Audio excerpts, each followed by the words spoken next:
Hi again, I'm Pastor Dan, and we're just doing a fun series.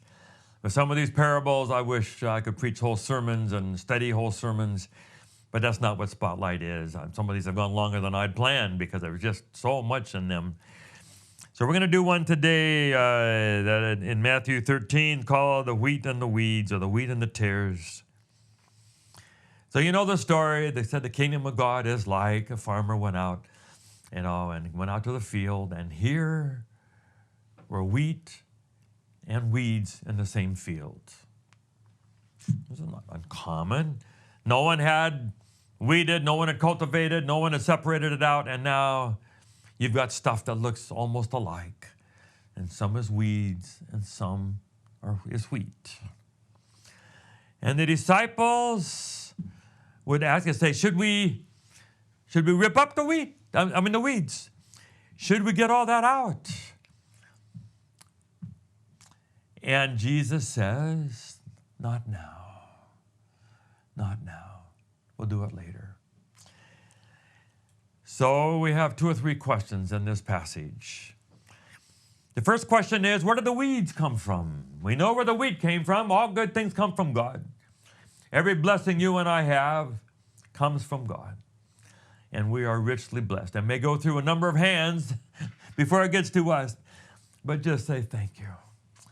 We sat with a doctor this week, and my wife was completely clear and clean and no problems with what we were worried about. And I thought, oh, thank you. I had to do a colonoscopy, and you just, and then the doctor says, I think it's okay. We're thankful. Thankful for every day, thankful for blue sky after all the rain, but thankful for the rain to fill up the reservoirs. We're thankful for our sons. We're thankful for life. We're thankful God is rich and gives us many blessings. We're thankful for the wheat from God.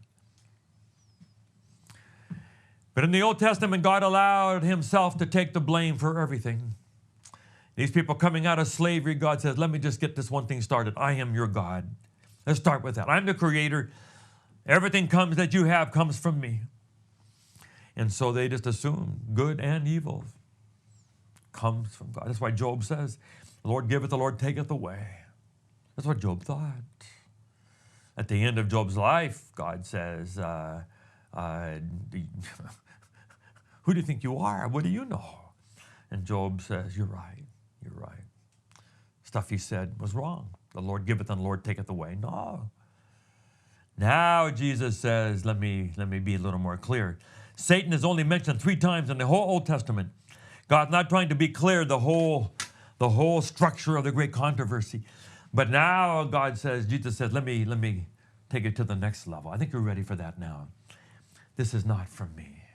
I don't do the wheat and the weeds. I don't do the good and the evil. I don't do the pleasure and the suffering. I only do this good. I'm the wheat. An enemy has done this. And the enemy is Satan, he says later. Matthew 13:28, a defining verse. So if you suffer, that's not from God. I don't even believe that God sits in heaven and decides whether to allow you to have it, much less doing it. He has allowed a certain degree of evil to be in the world. And if you have some problem or have some suffering, you lose a parent, or you have cancer, or you have diabetes, or your business loses money, or whatever else, it's not God up in heaven picking and choosing all the time. He has said, I'll allow a certain degree of evil to be in the world, and it goes. He allows some weeds, but the weeds come from Satan. An enemy has done this. So that's the first question. Where does all the suffering come from? Someone dies, people say God took them. No, he does not. That is not God. He doesn't tell an angel, okay, now today's the day. Go harvest all these people today. I don't care how you do it, typhoon, hurricane, earthquake, cancer, diabetes, whatever, car accident, I don't care, just get it done. Get them all dead today. It's not what God is like. The second question is, how is this going to be separated out? There are people who think, I have people tell me, I have the gift of discernment, Pastor Dan. And we got rid of several pastors because we just knew they were rotten, they were corrupt, they were not right. I finally had to have a little talk with them. I said, you do not have this gift. That's just plain being a critical person. That's all it is. So there are people who think that they've been assigned by God to be the judges and the juries and the accusers and the finger pointers.